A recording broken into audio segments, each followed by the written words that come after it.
Nah, hari ini kita akan membahas sebuah topik yang mungkin lumayan asing ya bagi kita di gereja atau bahkan dalam banyak khotbah kita jarang sekali mendengar tentang namanya kekudusan.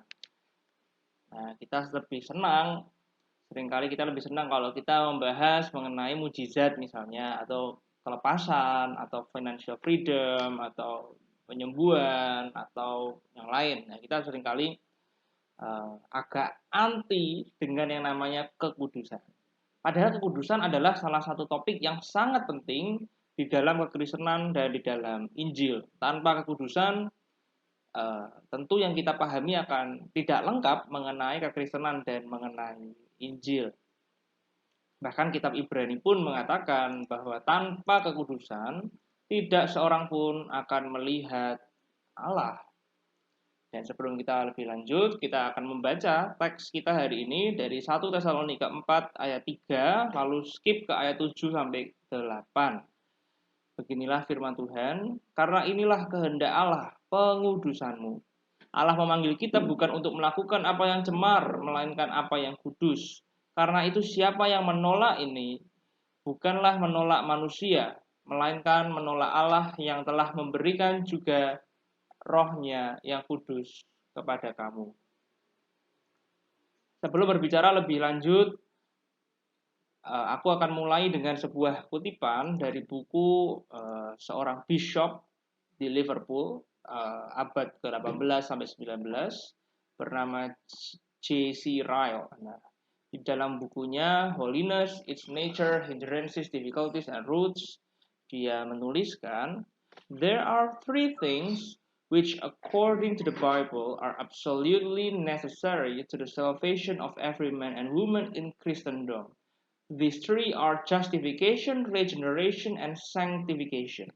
All three meet in every child of God. He is both born again and justified and sanctified. He that lacks any one of these three things is not a true Christian in the sight of God, and dying in that condition will not be found in heaven and glorified in the last day. Jadi ada tiga hal penting yang sesuai dengan Alkitab yang diperlukan bagi seorang yang mengaku dirinya adalah orang Kristen. Yang pertama adalah justification atau pembenaran. Ya, pembenaran. Bahwa kita harus dibenarkan ya melalui iman.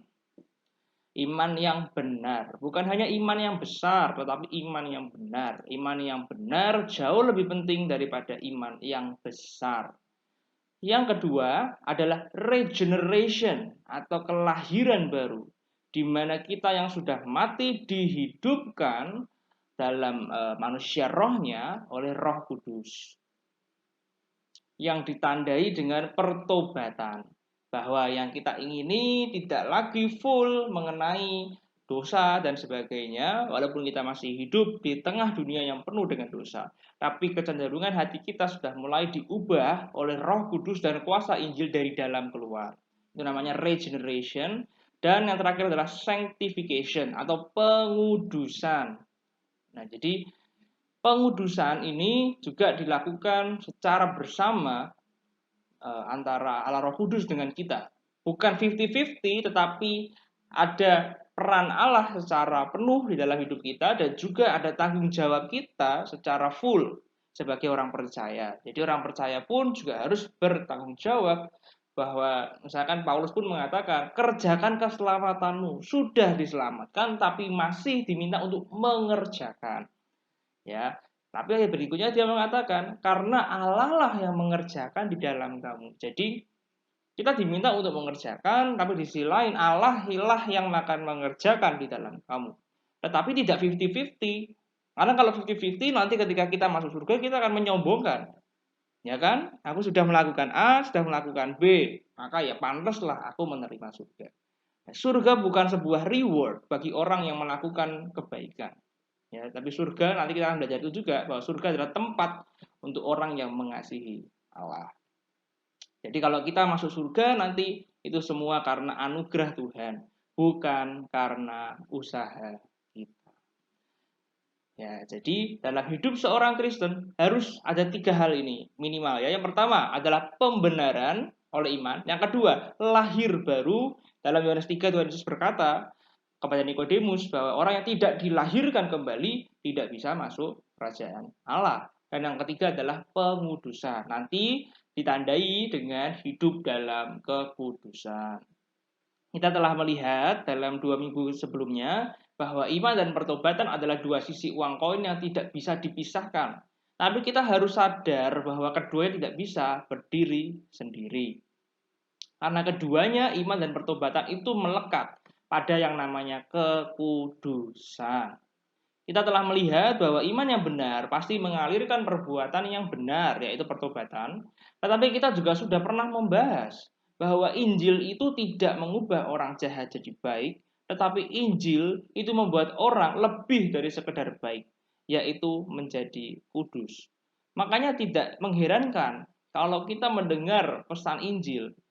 Injil tidak pernah meminta kita untuk menjadi orang baik. Karena kalau kita berbuat baik, itu semua bisa jadi hanya sekedar manipulasi atau kemunafikan atau kebohongan.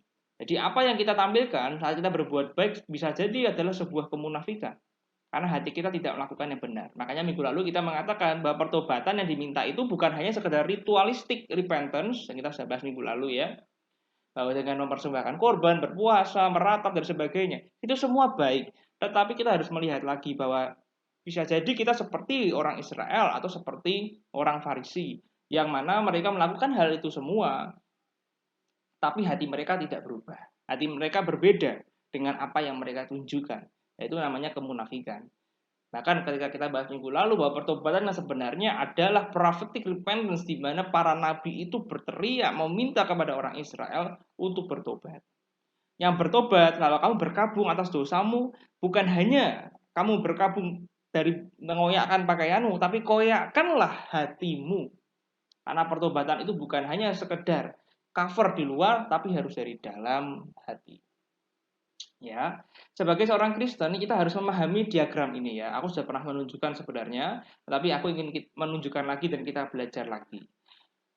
Di dalam hidup seorang Kristen harusnya mengalami 3 hal ini. Yang pertama adalah justification atau dibenarkan. Saat kita beriman, saat kita mengaku Yesus sebagai Tuhan dan Juru Selamat kita, maka kita dibenarkan. Dia yang benar menjadi salah supaya kita yang salah bisa dibenarkan atau menerima kebenaran Kristus. Jadi saat itulah kita sudah menerima yang namanya hidup kekal. Ini kita hidup di dalam tempat atau kondisi sudah tapi belum. Kita sudah menerima eternal life. Tapi kenyataannya belum saat ini, tapi nanti. Ya. Jadi kita pada saat dibenarkan sama seperti hakim yang mengatakan bahwa kamu tidak bersalah. Jadi kita sudah diselamatkan dari mana? Dari hukuman dosa, dari sins penalty.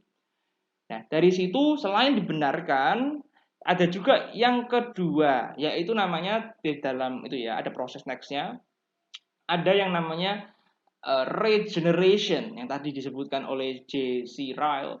Regeneration itu dari dalam hati. Kalau justification itu status, seperti seorang hakim mengatakan kamu tidak bersalah. Secara status tidak bersalah. Tapi kalau regeneration itu Allah bekerja dari dalam hati kita mengubah. Jadi Roh Kudus bekerja memperbaiki hati kita. Nah, itu namanya regeneration. Ada juga nanti kalau baca kitab Galatia disebutkan adopsi. Saat kita sudah percaya, maka Allah mengadopsi kita menjadi anak-anak Allah. Sehingga kita bisa memanggil dia sebagai Aba, Bapa. Itu namanya adopsi. Di mana kita diangkat menjadi anak Allah. Tapi nggak boleh kalau kita sudah diangkat jadi anak Allah, terus kita kembali lagi ke kehidupan kita yang lama, kehidupan yang penuh dengan dosa. Tidak boleh. Seorang dikatakan sebagai anak Allah, sama seperti kucing dikatakan anak kucing. Anak kucing berarti dia memiliki sifat kemiripan yang sama dengan orang tuanya, ya kucing itu. Ya, demikian juga ketika kita disebut sebagai anak Allah. Seorang anak Allah harusnya memiliki DNA yang sama dengan Allah, dengan bapaknya, yaitu Allah. Sehingga ketika kita disebut sebagai anak Allah, harusnya hidup kita juga menjadi semakin serupa dengan dia. Nah, next step adalah sanctification atau pengudusan, di mana kita dibebaskan dari kuasa dosa. Ya, dikuduskan. Nah, dikuduskan ada dua. Yang pertama kita akan bahas lebih lanjut ya. Nanti kita harus skip dulu yang ini. Yang nanti puncaknya adalah di glorification atau dimuliakan, yaitu nanti di mana kita dibebaskan dari kehadiran dosa, di mana kita benar-benar tidak lagi ada bersama dengan dosa. Di mana tubuh kita akan diubah menjadi seperti tubuh kemuliaan Yesus. Kemudian kita akan mengenakan seutuhnya kodrat ilahi dan sebagainya. Itu nanti glorification atau perfect sanctification. Ya. Kita sudah membahas mengenai dasar-dasar yang penting ini. Nah, hari ini kita mau membahas mengenai kekudusan. Nah, mengapa kekudusan itu begitu penting? Jadi di poin sanctification, bagi kekudusan, mengapa pengudusan itu penting? Jawabannya adalah kita harus hidup kudus karena kekudusan adalah tujuan utama Tuhan Yesus datang ke dunia. Ya, seringkali kita terlalu fokus merayakan dan menyadari dari apa kita diselamatkan oleh Tuhan Yesus. Sampai kita lupa memikirkan alasan mengapa Tuhan Yesus menyelamatkan kita. Aku ulangi sekali lagi ya. Seringkali kita terlalu fokus merayakan dari apa kita diselamatkan oleh Tuhan Yesus. Sampai kita lupa memikirkan alasan mengapa Tuhan Yesus menyelamatkan kita. Kita sudah sering merenungkan bahwa kita adalah orang yang berdosa, kita adalah musuh Allah, dan kita layak dihukum mati. Tapi Kristus telah mati bagi kita. Dia adalah gembala yang memberikan nyawanya bagi domba-dombanya. Dia adalah anak domba Paskah kita, korban substitusi kita. Dia meminum cawan murka Allah yang harusnya saya dan kita semua minum. Dan melalui penyalipan, kematian, dan kebangkitannya kita diperdamaikan, dibenarkan, dan diangkat menjadi anak Allah. Kita sudah sering sekali mendengar itu. Bahkan tiap minggu kita mendengar. Tapi kita jarang menanyakan mengapa Kristus memperdamaikan kita. Mengapa Tuhan Yesus menyelamatkan kita? Ada banyak jawaban sebenarnya untuk pertanyaan ini. Contoh di Yohanes 3 ayat 16 dikatakan karena begitu besar kasih Allah. Sehingga ketika Kristus menyelamatkan yaitu semua semata-mata karena kasih Allah. Efesus 1 menuliskan bahwa kita diselamatkan agar Tuhan dipermuliakan. Jadi tujuan akhir adalah memuliakan Tuhan. Nah, keduanya benar, tapi hari ini kita akan melihat jawaban lain yang sama pentingnya dengan kedua jawaban itu. Tadi dari teks yang kita baca, 1 Tesalonika 4, kita membaca bahwa inilah yang Allah kehendaki, yaitu pengudusanmu. Jadi Allah menyelamatkan kita agar kita bisa menjadi kudus. Sama seperti dia adalah kudus. Sehingga kita diangkat menjadi anak, anak harusnya menggambarkan siapa Bapak kita. Pak Allah kita kudus, kita sudah pernah bahas itu, dan maka dengan demikian kita sebagai anak juga harus kudus, sama seperti Bapak kita. Contoh teksnya ada di 2 Korintus 5:15. Dan Kristus telah mati untuk semua orang, supaya mereka yang hidup tidak lagi hidup untuk dirinya sendiri, tetapi untuk Dia yang telah mati dan telah dibangkitkan untuk mereka. Titus 2:14, yang telah menyerahkan dirinya bagi kita untuk membebaskan kita dari segala kejahatan dan untuk menguduskan bagi dirinya suatu umat kepunyaannya. Contoh lagi, Efesus 1 ayat 4. Sebab di dalam Dia Allah telah memilih kita sebelum dunia dijadikan supaya kita kudus dan tak bercacat di hadapannya. Jadi, tujuan kita diselamatkan adalah untuk hidup kudus dan tidak bercacat di hadapannya. Jadi ini adalah kehendak Allah bagi kita. Masih ada banyak sekali ayat-ayat kalau kita mau cari lebih jauh di dalam Alkitab. Misalkan seperti di 1 Petrus, kuduslah kamu sebab aku kudus, dan sebagainya. Masih banyak sekali ayat tentang hidup kudus. Secara singkat, saat kita dibebaskan dari dosa, kita dibebaskan dari yang namanya tadi ya, justification itu kita dibebaskan dari hukuman dosa. Tapi tidak hanya berhenti di justification, saat Allah atau Tuhan Yesus menebus kita, tidak pernah berhenti di justification, tapi berlanjut pada yang namanya sanctification atau pengudusan, di mana tadi seperti kita lihat di dalam pengudusan kita dibebaskan dari yang namanya kuasa dosa atas kita. Ya, jadi Tuhan Yesus adalah juru selamat yang lengkap. Saat Dia menyelamatkan kita, Dia menyelamatkan satu paket. Yang pertama, Dia menanggung dosa kita. bahwa kita dibebaskan dari yang namanya hukuman dosa atau penalti dari sin. Dan yang kedua, dia juga membebaskan kita dari yang namanya kuasa dosa. Itulah mengapa kalau kita membahas mengenai keselamatan secara lengkap, tidak pernah berhenti di yang namanya justification, tapi harus berlanjut pada yang namanya sanctification. Dan nanti puncaknya adalah kita dibebaskan dari kehadiran dosa, yaitu nanti namanya glorification. Nanti ya, pada saat akhir nanti kita akan dimuliakan bersama dengan Kristus, dan itu adalah saat-saat yang kita semua sebenarnya nantikan. Di Yohanes di kitab surat 1 Yohanes atau 2 Yohanes dikatakan bahwa orang yang sudah hidup benar tidak akan berbuat dosa lagi. Ada benih ilahi di dalamnya. Nah, benih ilahi yang ada di dalam kita, ini harus kita olah. Ya, jadi kita harus mengolah benih ilahi itu sampai nanti puncaknya ada di glorification, di mana kita dimuliakan. Nah, disitulah Petrus menuliskan dalam suratnya bahwa nanti kamu akan mengenakan kodrat ilahi. Nah, kodrat ilahi itu kita akan dibebaskan dari tubuh dosa ini dan mengenakan tubuh kemuliaan, di mana kita lagi dosa dan sebagainya. Disitulah yang kita katakan sebagai kota surgawi yang penuh dengan rasa sukacita, tidak ada rasa tangis dan sebagainya. Jadi ini puncaknya di sana. Keselamatan kita, memang kita sudah diselamatkan. Tapi seperti yang aku katakan di awal tadi, Allah minta kita untuk mengerjakan keselamatan. Jadi sudah, tapi masih proses progresif, nanti puncaknya nanti pada saat glorification. Jadi itulah kehidupan seorang Kristen. Kehidupan seorang Kristen nggak pernah, oh sudah diselamatkan, ya sudah kita berbuat dosa lagi, kita kembali lagi, kita gitu lagi, gitu lagi, gitu lagi.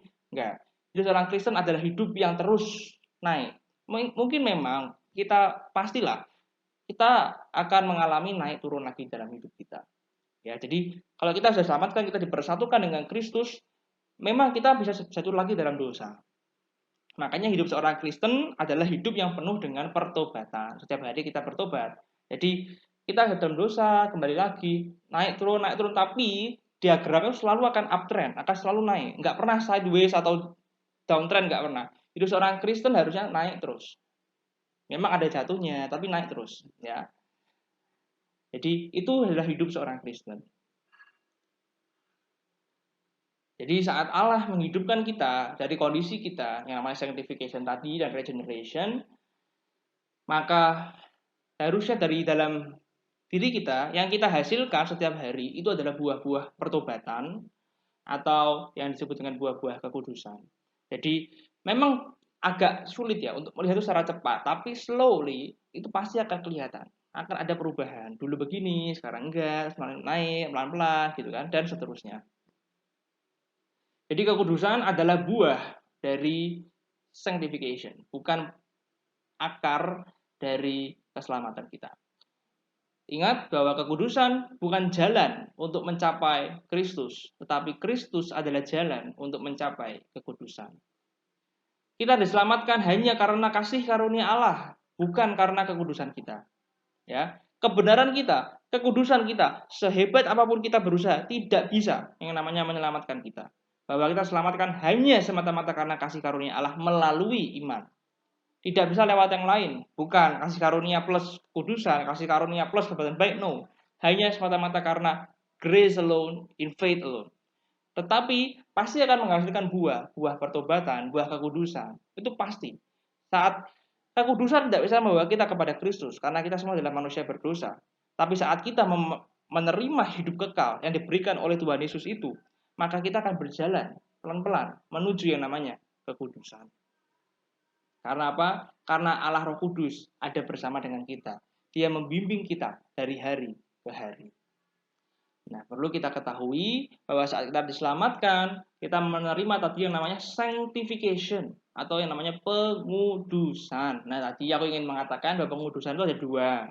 Ada yang namanya positional. Oke, hari ini mungkin agak berat ya materinya, tapi ini penting untuk aku sampaikan karena sebagai orang Kristen kita harus belajar pelan-pelan untuk mengenal lebih dalam mengenai iman kita.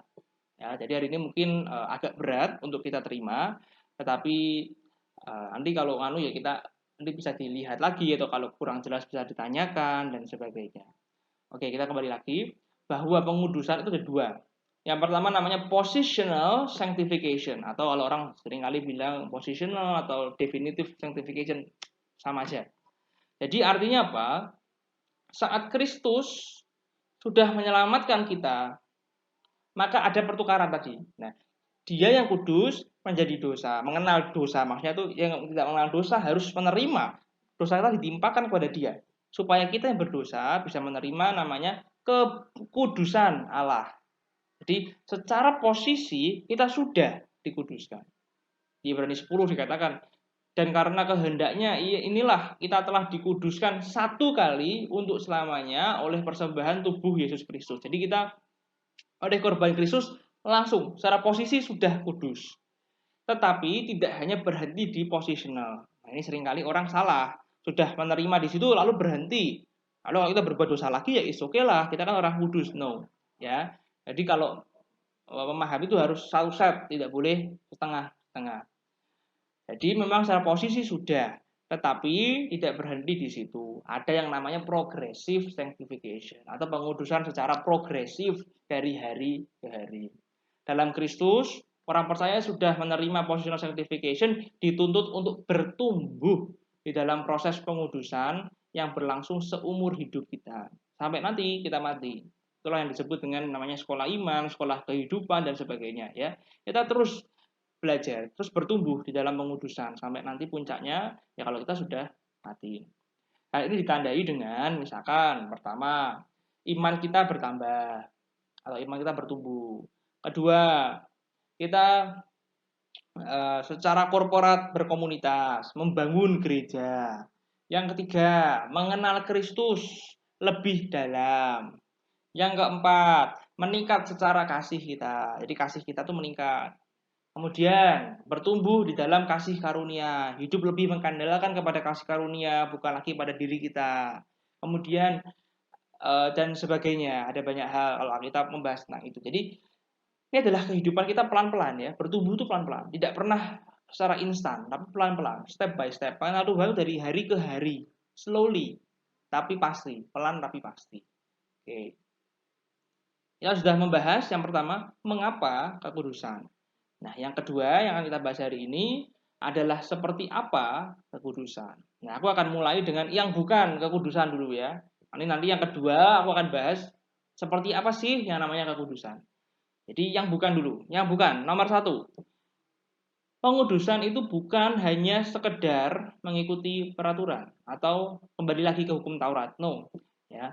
Hidup kudus itu jauh lebih tinggi daripada sekedar mengikuti peraturan. Tadi aku sudah singgung juga sebenarnya bahwa bisa jadi kalau kita hidup mengikuti peraturan seperti orang Farisi, ya kita akan jatuh ke dalam yang namanya hipokrisi atau kemunafikan.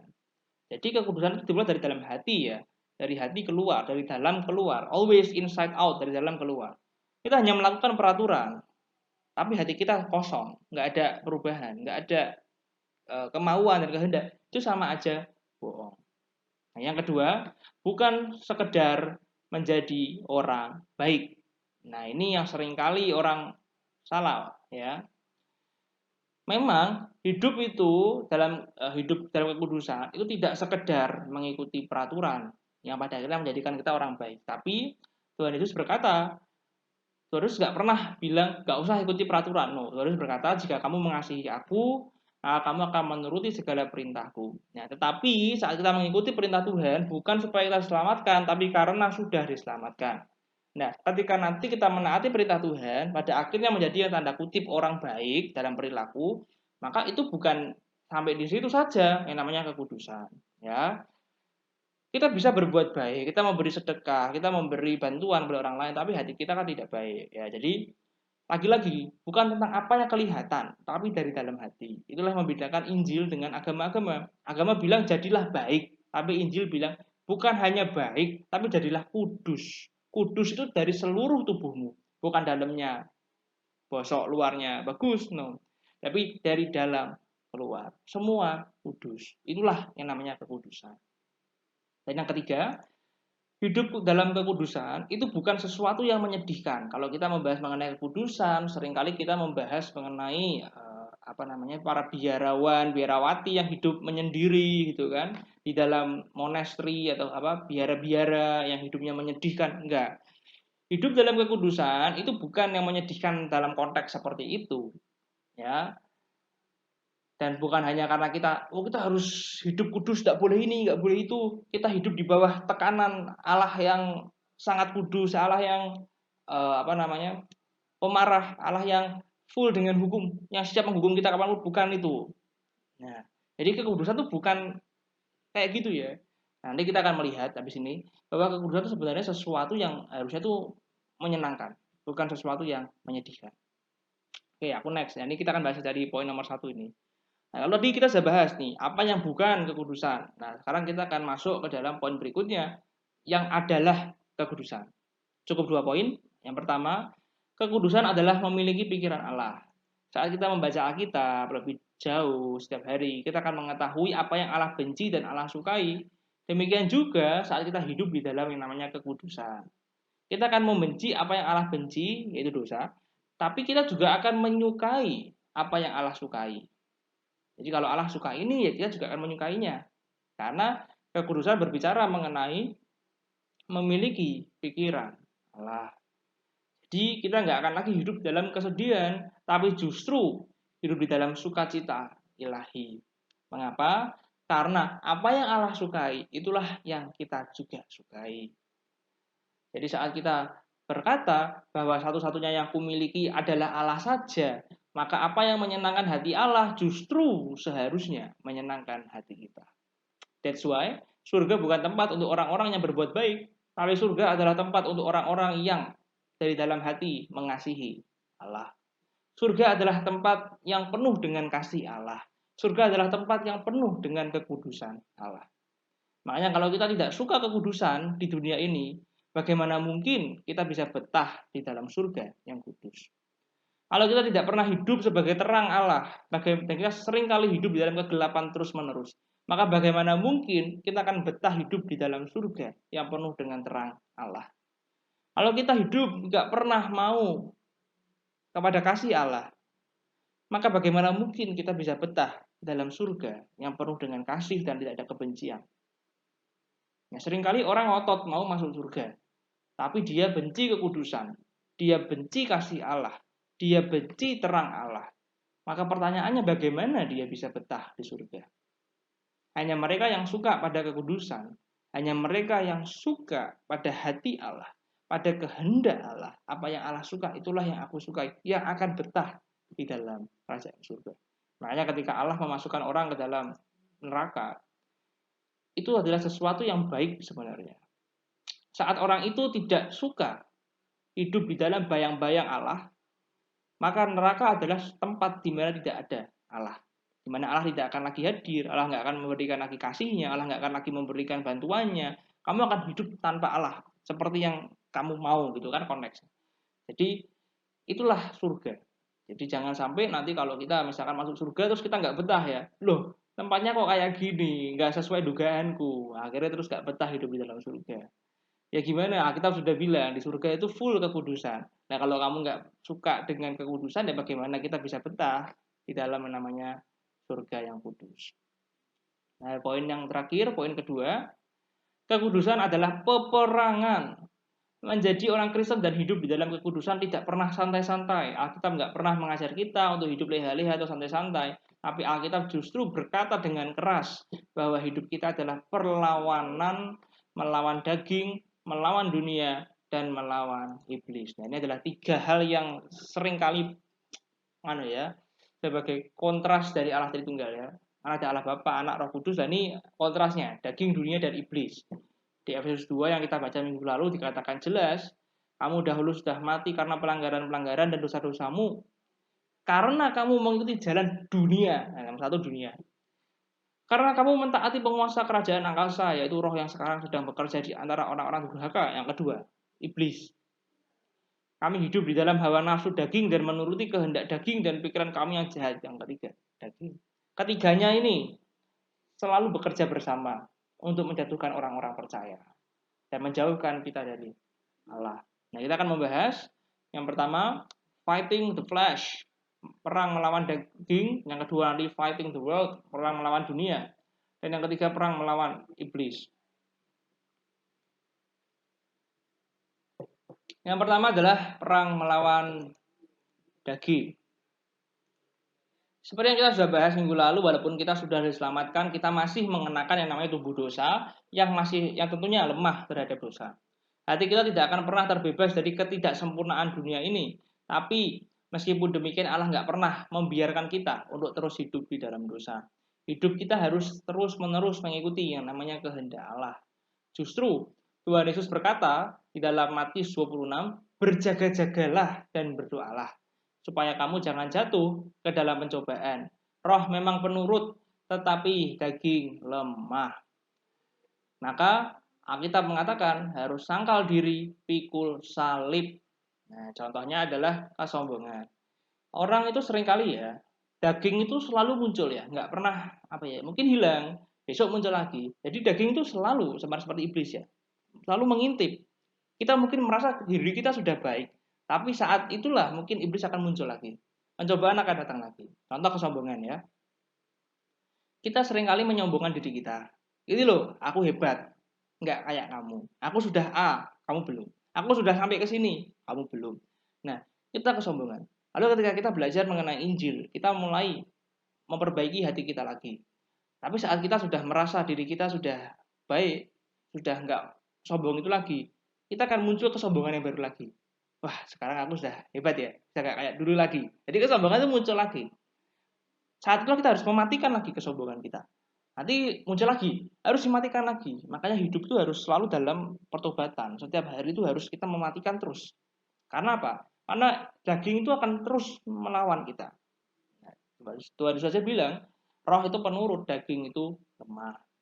Nah, yang kedua, melawan dunia.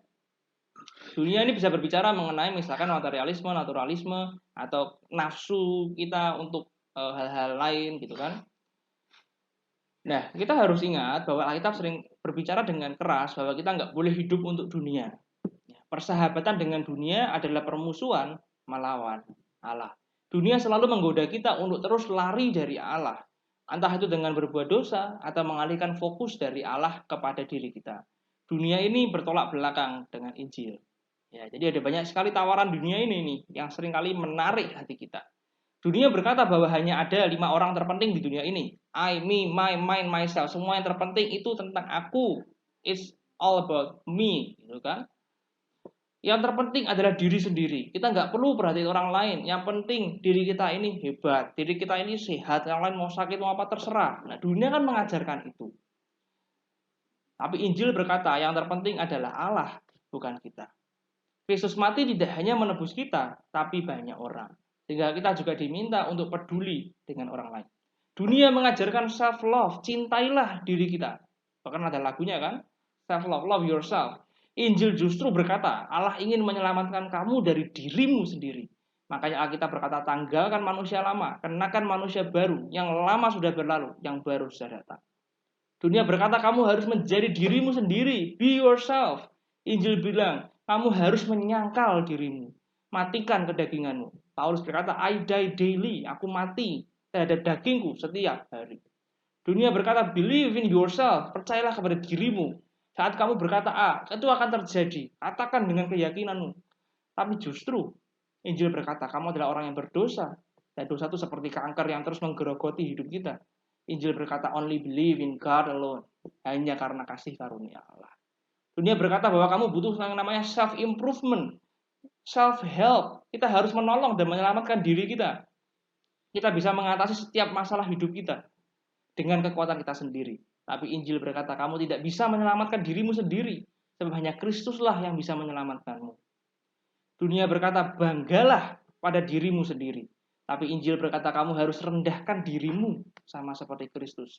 Yohanes berkata, aku harus makin berkurang, Kristus semakin bertambah. Paulus berkata, aku tidak bermegah pada diriku, justru aku bermegah di dalam Kristus. Dunia membuat kita bangga pada apa yang kita lakukan. Kita sudah ini, kita sudah itu, kita sudah melakukan A, melakukan B, melakukan C. Tapi Injil membuat kita bangga, bukan pada apa yang sudah kita lakukan, tapi pada apa yang Kristus sudah lakukan. Your main problem is not other people, but yourself. Masalah terbesar kita bukanlah orang lain atau masalah hidup kita, tapi masalah terbesar yang kita miliki adalah diri kita sendiri. Itulah mengapa Kristus datang, karena Kristus ingin menyelamatkan kita dari diri kita sendiri. Dan yang terakhir, mengenai iblis. Iblis memang adalah musuh bebuyutan manusia sejak awal. Tapi kita mungkin bertanya, bagaimana cara melawannya? Nah, Paulus menuliskan di dalam Efesus, ini ayat terakhir ya, mengenai perlengkapan senjata Allah. Sebab itu ambillah seluruh perlengkapan senjata Allah, supaya kamu dapat mengadakan perlawanan pada hari yang jahat itu dan tetap berdiri sesudah kamu menyelesaikan segala sesuatu. Jadi, berdirilah tegak, berikat pinggangan kebenaran. Orang percaya harus berikat pinggangan kebenaran. Berbaju zirahkan keadilan. Kakimu berkasutkan kerelaan untuk memberitakan Injil. Lalu gunakanlah perisai iman. Sebab dengan itu kamu bisa memadamkan semua panah api dari si jahat. Dan terimalah ketopong keselamatan dan pedang roh, yaitu firman Allah, dalam segala doa dan permohonan dan seterusnya. Makanya Alkitab selalu meminta kita untuk terus membaca firman. Kenapa? Karena dari situlah muncul iman. Dan kita akan semakin dikuatkan ketika kita membaca iman. Kalau kita mau melihat contoh konteks di Matius 4 ketika Tuhan Yesus dicobai oleh iblis di padang gurun, saat iblis mencobai yang pertama mengenai kedagingan, ubahlah roti ini, kamu kan lapar nih. Ini kan masalah kedagingan, kamu lapar. Ubahlah batu jadi roti. Lalu Yesus bilang apa? Pakai ayat. Melawan dengan firman Allah. Lalu yang kedua, iblis menawarkan apa? Jatuhkan dirimu dari hubungan bait Allah. Maka malaikat itu akan menolong kamu. Jadi itu adalah tantangan yang kedua mengenai dunia. Tapi Tuhan Yesus melawan itu dengan apa? Dengan memberikan firman Allah lagi. Dan yang ketiga, ketika iblis menawarkan dunia dan akan memberikan kekuasaan saat Tuhan Yesus mau menyembah dia, maka Tuhan Yesus juga melawan yang terakhir, melawan iblis. Dengan cara apa? Dengan menggunakan firman Allah. Jadi itulah yang harus kita lakukan.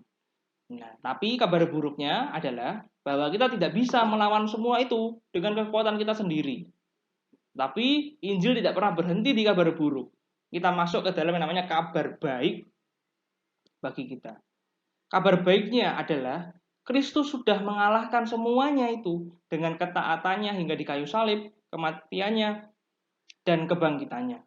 Karena Kristus sudah mengalahkannya, maka kita bisa melihat daging, dunia, dan iblis sebagai musuh yang sudah ditaklukkan oleh Kristus. Karena itu, selain itu, karena Kristus telah menang atas daging, atas dunia, dan atas iblis, maka kita juga bisa mengambil bagian di dalam kemenangan Kristus, dan tentunya kita dimampukan oleh kuasa Injil dan Roh Kudus untuk mengalahkan dunia, mengalahkan daging, dan iblis di dalam hidup kita setiap hari. Karena Kristus telah memikul salib untuk kita, maka kita dimampukan untuk memikul salib kita setiap hari.